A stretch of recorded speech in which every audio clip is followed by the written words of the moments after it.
ನಮಸ್ಕಾರ, ವನಶ್ರೀ ಚಾನಲ್ಗೆ ಸ್ವಾಗತ. ವಿಡಿಯೋ ತಂದಾಯಿತು, ಬನ್ನಿ ಇವತ್ತು ಮುದ್ದು ಸೊಸೆ ಸೀರಿಯಲ್ಲು ಹೇಗೆ ಮೂವ್ ಆಗ್ತಿದೆ, ಏನು ಸ್ಟೋರಿ ನೋಡೋಣಂತೆ. ಅದಕ್ಕಿಂತ ಮುಂಚೆ ನನ್ನ ವಿಡಿಯೋಕ್ಕೆ ಸಬ್ಸ್ಕ್ರೈಬ್ ಮಾಡಿಲ್ಲ ಅಂದರೆ ದಯವಿಟ್ಟು ಸಬ್ಸ್ಕ್ರೈಬ್ ಮಾಡ್ಕೊಳ್ಳಿ, ಹಾಗೆ ಒಂದು ಲೈಕ್ ಕೊಡಿ. ಇವತ್ತು ಮುದ್ದು ಸೊಸೆ ಅಂದರೆ ವಿದ್ಯೆಯನ್ನು ಕರ್ಕೊಂಡು ಸ್ಕ್ಯಾನಿಂಗಿಗೆ ಕರ್ಕೊಂಡು ಹೋಗ್ತಾರೆ.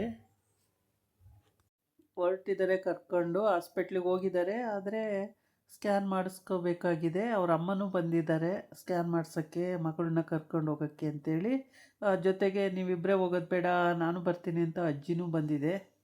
ಅಜ್ಜಿ ಫಸ್ಟ್ ಆ ಸಲ ಮೋಸ ಆಯ್ತಲ್ಲ, ಅದಕ್ಕೆ ಈ ಸಲ ಬೇಡ ನಾನೇ ಬಂದುಬಿಡ್ತೀನಿ ಅಂತ ಅಜ್ಜಿನೂ ಬಂದಿದೆ. 3 ಜನನೂ ಹೋಗಿ ಅಲ್ಲಿ ಹಾಸ್ಪಿಟ್ಲಲ್ಲಿ ಕೂತಿರ್ತಾರೆ. ಆವಾಗ ಸಿಸ್ಟ್ರು ಬಂದು ಅಲ್ಲಿ ಕರಿತಾಳೆ, ವಿದ್ಯಾ ಯಾರು ಬನ್ನಿ ಅಂತೇಳಿ. ತಾಳು ನಾನೇ ಫಸ್ಟು ರಿಪೋರ್ಟ್ ಎಲ್ಲ ತೋರಿಸ್ತೀನಿ, ನಾನೇ ಹೋಗಿ ಬರ್ತೀನಿ, ಆಮೇಲೆ ಕರಿತೀನಿ ನಿಮ್ಮನ್ನು ಅಂತ ಹೇಳಿ ಅಜ್ಜಿ ಹೋಗುತ್ತೆ. ಅಜ್ಜಿ ಹೋಗಿ ಡಾಕ್ಟ್ರನ್ನ ಮೀಟ್ ಮಾಡುತ್ತೆ. ಡಾಕ್ಟ್ರನ್ನ ಮೀಟ್ ಮಾಡಿಬಿಟ್ಟು ಹೇಳುತ್ತೆ, ನನ್ನ ಮೊಮ್ಮಗಳು ಅಂತ. ಅವರಿಗೆ ಗೊತ್ತಿರುತ್ತೆ, ಸಾಮಾನ್ಯವಾಗಿ ಶಿವರಾಮೇಗೌಡ ಅಮ್ಮ ಅಂದರೆ ಎಲ್ಲರಿಗೂ ಗೊತ್ತಿರುತ್ತೆ, ಮಿನಿಸ್ಟ್ರ್ ಅಮ್ಮ ಅಲ್ವಾ, ಗೊತ್ತಿರುತ್ತೆ ಸಾಮಾನ್ಯವಾಗಿ. ಆಮೇಲೆ ಏನಮ್ಮ ಚೆನ್ನಾಗಿದ್ದೀರಾ ಅಂತ ಕೇಳ್ತಾರೆ. ಹ್ಞೂ ನಾನು ಚೆನ್ನಾಗಿದ್ದೀನಿ. ಏನು ಹಾಸ್ಪಿಟ್ಲಿಗೆ ಬಂದಿದ್ರಾ? ಹೌದು, ನನ್ನ ಮೊಮ್ಮಗಳನ್ನು ಕರ್ಕೊಂಡು ಬಂದಿದ್ದೆ, ನನ್ನ ಮೊಮ್ಮಗಳು ಪ್ರೆಗ್ನೆಂಟು ಅಂತ ಹೇಳುತ್ತೆ ಅಜ್ಜಿ. ಆವಾಗ ಸರಿ ಕರೀರಿ ಮತ್ತೆ ಅಂತ ಅಂತಾರೆ. ಆವಾಗ ಕರೀತಾರೆ. ಕರೆದಾಗ ಎಲ್ಲ ರಿಪೋರ್ಟೆಲ್ಲ ಮಾಡಿ ಆಮೇಲೆ ಸ್ಕ್ಯಾನಿಂಗಿಗೆ ಕಳಿಸ್ತಾರೆ. ಸ್ಕ್ಯಾನಿಂಗಿಗೆ ಕಳಿಸಿ ನೋಡೋಕ್ಕೆ ಬಿಡ್ತಾರೆ. ನೋಡುವಾಗ 2 ಮಕ್ಕಳಿರುತ್ತೆ ಹೊಟ್ಟೆಯಲ್ಲಿ. 2 ಮಕ್ಕಳಿದ್ದಾಗ ಅಜ್ಜಿ ಖುಷಿಯಾಗ್ಬಿಡುತ್ತೆ. 2 ಮಕ್ಕಳು ವಂಶೋದ್ಧಾರಕರು 2 ಅಂತ ಹೇಳ್ಬಿಟ್ಟು ಸಖತ್ ಖುಷಿಯಾಗುತ್ತೆ ಅಜ್ಜಿಗೆ. ಖುಷಿಯಾಗಿ ಅಜ್ಜಿ ನೇನು ಕುಂದಾಡೋದೇ ಬಾಕಿ, ಅಷ್ಟು ಖುಷಿಯಾಗಿರುತ್ತೆ. ಆಗ ಡಾಕ್ಟ್ರಿಗೆ ಹೇಳುತ್ತೆ, ಫಸ್ಟೇ ಹೇಳ್ಕೊಬಿಟ್ಟಿರುತ್ತೆ ಡಾಕ್ಟ್ರಿಗೆ, ಮಗು ಇದೆ ಅನ್ನೋದು ನನಗೆ ಮಾತ್ರ ಹೇಳಬೇಕು, ಏನೇ ವಿಷಯ ಇದ್ದರೂ ಅವರಿಗೆಲ್ಲ ಹೇಳಬೇಡಿ ಅಂತೇಳಿ. ಯಾಕಮ್ಮ ಹೀಗೆ ಅಂತ ಅವರು ಡಾಕ್ಟ್ರು ಕೇಳ್ತಾರೆ. ಅದಕ್ಕೆ ಅವಾಗ ಹೇಳುತ್ತೆ, ಇಲ್ಲ ವಿಷಯ ನನಗೆ ಗೊತ್ತಿರಬೇಕು, ಅವರಿಗೆಲ್ಲ ಗೊತ್ತಾಗೋದು ಬೇಡ ಅಂತೇಳಿ. ಸರಿ ಆಯಿತು ಅಂತೇಳಿ ಒಪ್ಕೊಳ್ತಾಳೆ ಡಾಕ್ಟ್ರು. ಆಮೇಲೆ ಸ್ಕ್ಯಾನಿಂಗಲ್ಲಿ ಅಜ್ಜಿಗೆ ಮಾತ್ರ ಹೇಳ್ತಾ ಇರ್ತಾಳೆ, ಬೆರಳು ತೋರಿಸ್ಬಿಟ್ಟು 2 ಅಂತ ಹೇಳ್ತಾ ಇರ್ತಾಳೆ. ಅದಕ್ಕೆ ಅಜ್ಜಿ 2 ಅಂತ ಖುಷಿ ಆಗ್ತಾ ಇರುತ್ತೆ. ವಿದ್ಯೆಂಗೂ ಅದೇನೂ ಅರ್ಥ ಆಗಲ್ಲ, ವಿದ್ಯೆ ನಮ್ಮಂಗೂ ಅರ್ಥ ಆಗಲ್ಲ ಏನೂ. ಆಮೇಲೆ ಖುಷಿ ಆಗುತ್ತೆ. ಬಿ ಪಿ ಎಲ್ಲ ಚೆಕ್ ಮಾಡಿ ಎಲ್ಲ ಮಾಡಿ ಅಲ್ಲಿಂದ ಮನೆಗೆ ಕಳಿಸ್ತಾರೆ. ಹಾಸ್ಪಿಟ್ಲಲ್ಲಿ ಟ್ರೀಟ್ಮೆಂಟ್ ಅದೇನೇನು ಮಾತ್ರೆ, ಅವು ಟಾನಿಕ್ಕು ಮಾತ್ರೆ ಎಲ್ಲ ಕೊಟ್ಬಿಟ್ಟು ಚೆನ್ನಾಗಿ ಆರೈಕೆ ಮಾಡ್ಕೊಳ್ಳಿ, ಟ್ರಸ್ಟ್ ಮಾಡ್ಕೋಬೇಡಿ ಅಂತೆಲ್ಲ ಹೇಳಿ ಮಾಡಿ ಕಳಿಸ್ತಾರೆ. ಆಮೇಲೆ ಸರಿ ಅಜ್ಜಿ ಅವ್ರದ್ದೇ ಕಾರಲ್ಲಿ ಕರ್ಕೋಗಿರುತ್ತೆ. ಕಾರಲ್ಲೇ ಬರ್ತಾರೆ ಮನೆಗೆ. 3 ಜನ ಇಳ್ಕೊತಾರೆ. ಅಜ್ಜಿ ಮನೆಗೆ ಕರ್ಕೊಂಡು ಹೋಗ್ತಾರೆ ಎಲ್ಲರೂ, ಇಬ್ಬರು. ಅಜ್ಜಿ ಅವ್ರ ಮನೆಗೆ ಹೊರ್ಟೋಗುತ್ತೆ, ಇವ್ರ ಅಮ್ಮ ಮಗಳು ಇವ್ರ ಮನೆಗೆ ಹೋಗ್ತಾರೆ. ಆಮೇಲೆ ಹೋಗ್ಬಿಟ್ಟು ಬಾರವ್ವ ಕೂತ್ಕ ಅಂತ ಅಂತಾಳೆ. ಸರಿ ಅಂತೇಳಿ ಕೂತ್ಕೋತಾಳೆ. ಆಮೇಲೆ ನೀರು ಕೊಡ್ಲವ್ವ ಅಂತಾಳು. ಹ್ಞೂ ಕೊಡು ಅಂತ ನೀರು ಕುಡಿತಾಳೆ ಒಂದು ಲೋಟ. ಆಮೇಲೆ ಬರ್ತೀನಿ ಕಣವ್ವ ನಾನು ವಿದ್ಯಾ, ಟೈಮ್ ಆಯಿತು, ಬಸ್ ಹೋಗ್ಬಿಡುತ್ತೆ, ಬರ್ತೀನಿ ಕಣವ್ವ ಅಂತಾಳೆ. ಬಾರವ್ವ ಊಟ ಮಾಡ್ಕೊಂಡು ಹೋಗು, ಅದೆಂತ ಹಂಗೆ ಹೋಗ್ತೀಯ, ಬಾ ಅಡುಗೆ ಮಾಡಿದ್ದೀನಿ ಊಟ ಮಾಡ್ಕೊಂಡು ಹೋಗು ಅಂತ ಬಲವಂತ ಮಾಡಿ ಕೂರಿಸ್ತಾಳೆ. ಕೂತ ಮೇಲೆ ಊಟ ಮಾಡುತ್ತೆ, ಊಟ ಮಾಡ್ತಾಳೆ. ಊಟ ಮಾಡಿ ಎದ್ದೋಗ್ತಾಳೆ. ಆಮೇಲೆ ವಿದ್ಯಾ ಕೆಲಸ ಎಲ್ಲ ಮುಗಿಸ್ಕೊಂಡು ಆಮೇಲೆ ಬಟ್ಟೆ ಒಗೆಯೋಕ್ಕೆ ಅಂತೇಳಿ ಒಂದು ಲಾಟ್ ಬಟ್ಟೆ ಹಾಕ್ಕೊಂಡಿರ್ತಾಳೆ. ಇವೆಲ್ಲನೂ ಒಗ್ದು ಹಾಕ್ಕೊಳ್ಳೋಣ ಇವತ್ತು ಅಂತೇಳ್ಬಿಟ್ಟು. ಭದ್ರನೂ ಆ ಕಡೆ ಇರ್ತಾನೆ. ಆಮೇಲೆ ಅಲ್ಲಿಗೆ ಚಂಪಾ ಬರ್ತಾಳೆ.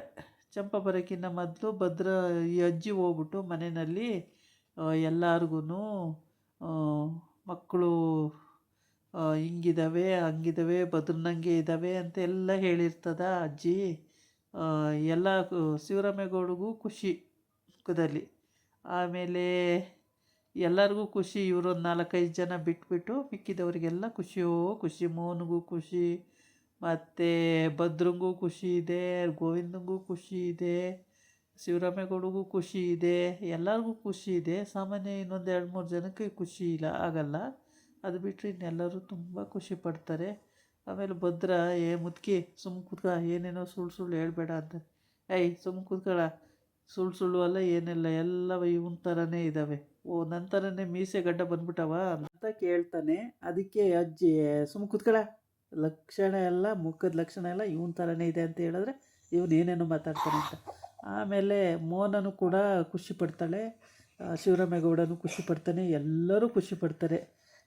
ಸದ್ಯ ಮಕ್ಕಳು ಬೆಳವಣಿಗೆ ಚೆನ್ನಾಗಿದೆ, ಏನೂ ತೊಂದರೆ ಇಲ್ಲ ಅಂತೆಲ್ಲ ಆಯ್ತಲ್ಲ, ತುಂಬಾ ಖುಷಿ ಪಡ್ತಾವೆ ಎಲ್ಲರೂ. ಆಮೇಲೆ ಭದ್ರಾ ಅವನು ಹೋಗ್ತಾನೆ ಅವ್ರ ಮನೆಗೆ. ಅಲ್ಲಿ ಹೋದಾಗ ಚೇರ್ ಮೇಲೆ ಕೂತ್ಕೊಂಡು ಅವನ ಪಾಡಿಗೆ ಅವನೇನೋ ನೋಡ್ತಾ ಕೂತಿರ್ತಾನೆ. ಇವಳು ವಿದ್ಯಾ ಎಷ್ಟೊಂದು ಬಟ್ಟೆ ಹಾಕ್ಕೊಂಡು ಒಗೆಯೋಕ್ಕೆ ರೆಡಿ ಆಗ್ತಿರ್ತಾಳೆ.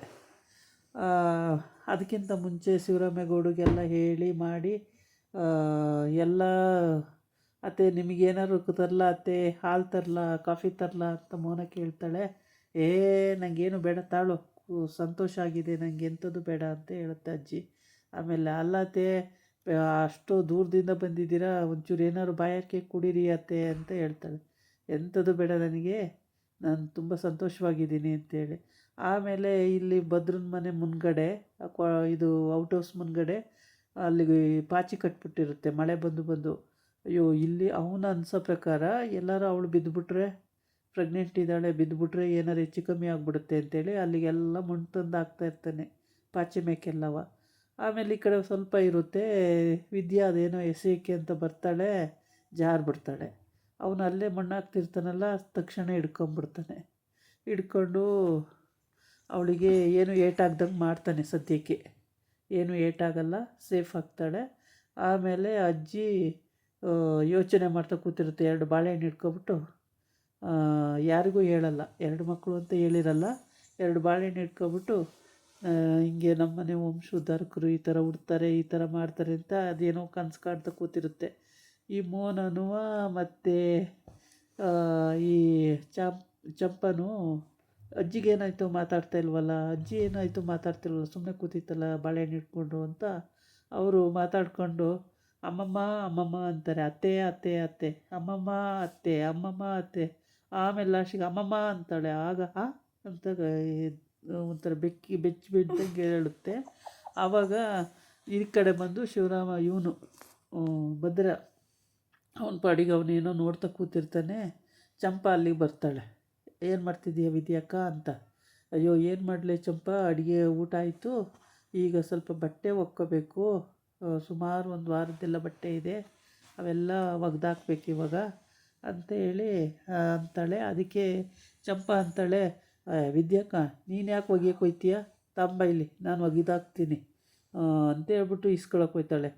ಬಿಡು ಚಂಪಾ, ಪ್ರೆಗ್ನೆಂಟ್ ಇರುವಾಗ ನಾವೇ ಮಾಡಬೇಕಂತೆ, ಮಾಡಿದ್ರೆ ಸಲೀಸಾಗಿ ಡೆಲಿವರಿ ಆಗುತ್ತಂತೆ, ಇಲ್ಲ ಅಂದರೆ ಡೆಲಿವರಿ ಸಿಜರಿಯನ್ ಮಾಡ್ತಾರಂತೆ, ಅದಕ್ಕೆ ನಾನೇ ಸ್ವಲ್ಪ ಬಗ್ಗಿ ಎದ್ದು ಕೆಲಸ ಮಾಡ್ಕೊಬಿಡ್ತೀನಿ ಬಿಡು ಚಂಪಾ ಅಂತ ಹೇಳ್ತಾರೆ. ವಿದ್ಯಾಕ್ಕ ಸುಮ್ಮನೆ ಕೂತ್ಕ, ಏನು 1-2 ಬಟ್ಟೆ, ಇಷ್ಟೊಂದು ಬಟ್ಟೆ ಅವೆ, ಇಷ್ಟೊಂದು ಒಗೆದ್ರೆ ಮುಗೀತು, ನೀನು ಬೇಡ ಬೇಡ ನಾನು ಒಗ್ಕೊಡ್ತೀನಿ, ನೀನು ಬೇಕಾದರೆ ಒಣಗಾಕುವಂತೆ ಸುಮ್ಮನಿರು ಅಂತ ಹೇಳ್ತಾಳೆ. ಆಮೇಲೆ ಭದ್ರಾ ಹೌದಾ ಕೆಲಸ ಮಾಡಿದರೆ ಈಸಿ ಆಗುತ್ತಾ, ಅವ್ರಿಗೆ ಮಾತಾಡೋದು ಕೇಳಿಸ್ಕೊಂಡು. ಇದಾಗಿತ್ತು ಇವತ್ತಿನ ವೀಡಿಯೋ. ನಾಳೆ ಇನ್ನೊಂದು ವಿಡಿಯೋ ಜೊತೆ